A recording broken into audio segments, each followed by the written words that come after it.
and you don't know much about human beings, and you certainly don't know anything about yourself. And so all of a sudden, not only is everything in chaos inside your mind, but everything is in chaos in your world. And it actually is, and there's no telling the difference between those two things.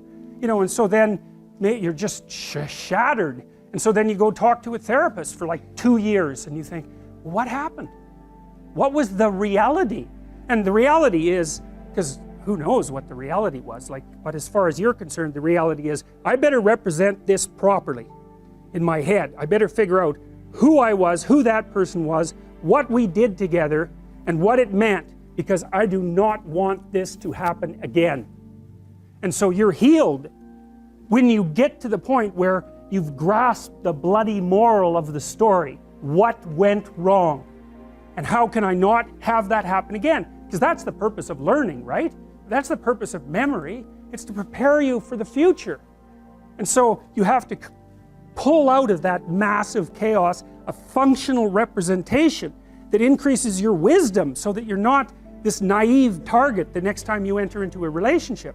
So at least you can have another relationship without being so traumatized that, you know, you're done.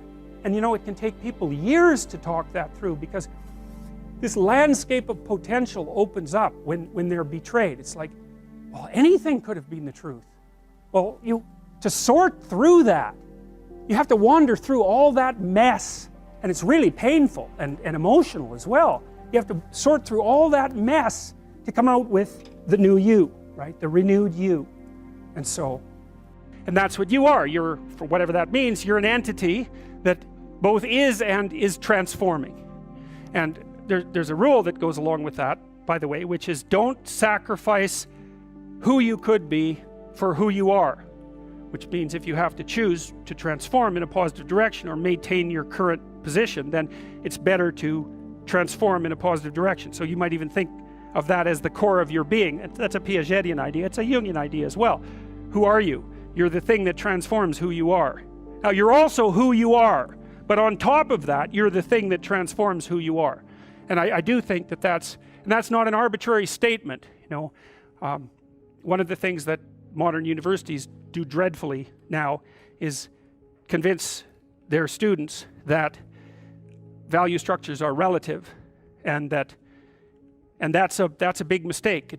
There's a lot of things wrong with that idea, and one of the things that's wrong with that idea is that doesn't include what I just mentioned, which is that's a good moral rule, is you are the thing that is and you're the thing that becomes, and you should put the thing that becomes at a higher place than the thing that is. That means you also have to allow yourself to shake off those things about you that you might be pathologically attached to, habits and people for that matter, ways of thinking, all of those things.